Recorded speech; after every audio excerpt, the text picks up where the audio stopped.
कल लगभग 7 घंटे के यूपी एटीएस द्वारा सीमा हैदर जो पाकिस्तान से सचिन मीणा से शादी करने के दावों को लेकर के गाजियाबाद पहुंचे हैं, उनसे पूछताछ की है। यूपी एटीएस ने 7 घंटे से ज्यादा पूछताछ की है। सचिन मीणा के पिताजी और सीमा हैदर, तीनों लोगों से अलग अलग पूछताछ की है। आज फिर से पूछताछ के लिए उनको यूपी एटीएस हेडक्वार्टर पे बुला लिया है। बहुत सारे तमाम सवाल इसको लेकर के मीडिया कर्मी उठा रहे हैं, उनका इंटरव्यू चल रहा है, लाइमलाइट में है। लेकिन सबसे बड़ा सवाल है कि जो सीमा सुरक्षा मानकों को दरकिनार करते हुए, धता बताते हुए उत्तर प्रदेश पहुंची है, उसका कानूनन क्या सजा है, कानूनन क्या कार्रवाई होनी है। सीमा अगर भारत रहती है तो पाकिस्तान की नागरिक है, भारत में किस ब्याह पे, किस मकसद, किस नजरिए से रह सकती है, कानूनन उसके क्या प्राविधान होंगे। सीमा ये कह रही है कि अगर हम पाकिस्तान गए तो हमको इस्लाम के कानून के अनुसार, शरीयत कानून वहां पे चलता है और हमको काट करके, मार करके फेंक दिया जाएगा। तमाम वो दलीलें दे रही हैं। लेकिन इसके इतर एक तबका भारत का लगातार इस बात की ताकीद कर रहा है कि सीमा ISIS और इंटेलिजेंस की वहां की प्लांट हो सकती है। अब बात यह है कि अगर प्लांट है, क्योंकि ये भी बात कही जा रही है कि उसके जो चाचा हैं वो भी सूबेदार है पाकिस्तानी आर्मी में और पाकिस्तानी सेना में है उनके भाई, तो ऐसे में सीमा पूरी तरीके से प्लांटेड बताई जा रही है ISIS को लेकर के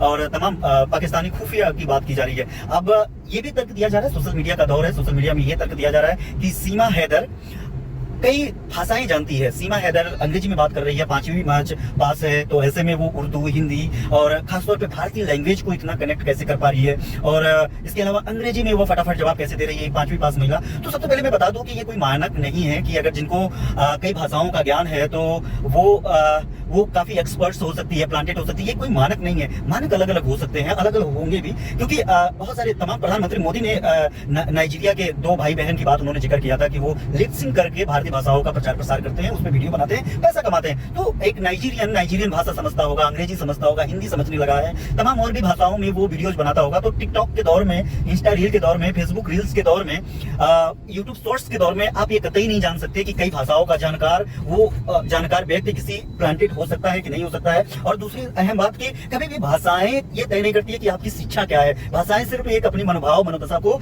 एक्सप्रेस करने के लिए होता है। तो ऐसे में ये जो सवाल लगातार सीमा हैदर को लेकर के चल रहा है कि उसके वीडियोज, उसके इंटरव्यू, उसका शार्पनेस, ये अलग अलग है। कई भारत में इंस्टाग्राम पे मिलियंस लोग हैं, पूरी दुनिया में सबसे ज्यादा सोशल मीडिया का यूज भारत में होता है। ऐसे में भारतीय जो है, भारतीय लड़कियां, भारतीय लड़के, कई बुजुर्ग, तमाम लोग जो है मिलियंस में, कई लाख लोग जो है इस बात को लेकर के लगातार बात कर रहे हैं कि वीडियो बना करके कि सीमा हैदर का ये शार्पनेस कहीं न कहीं उसके प्लांट की मनोदशा को प्रदर्शित करती है। लेकिन मैं उन्हीं लोगों से बात कर रहा हूं कि जो लोग ये वीडियो बना करके इस बात की को लेकर के हाइप किए हुए हैं। वो कितनी भाषाओं में वीडियो बनाते हैं, वो अंग्रेजी भाषा में वीडियो बनाते हैं, अंग्रेजी के गानों में, भाषाओं में बनाते हैं। तमाम ऐसे जो सिंगर है, जिन सिंगरों का म्यूजिक तक समझ में नहीं आता है, उनके सॉन्ग को लिपसिंग करके भारत में उसके रील्स बनाए जाते हैं। तमाम भाषाओं में उत्तर प्रदेश के लोग, भारत के लोग, पूरे भारतवर्ष के लोग रील्स बनाते हैं। भारत में एक तमाम दर्जनों भाषाएं हैं जो एक दूसरे की भाषाएं नहीं समझ में आती, रील्स बनाते। तो क्या ये मानक है कि अगर आप अंग्रेजी में बात कर रहे हैं तो आप जो है शार्प हो सकते हैं, अनपढ़ नहीं हो सकते? तो ये कोई मानक नहीं है। रील्स के दौर में लोग एक दूसरे के साथ वीडियो बना रहे हैं, लोग एक दूसरे के साथ वीडियो कवरअप कर रहे हैं। तो सीमा सबसे अहम सवाल है कि अगर उसे ISIS से संबंध है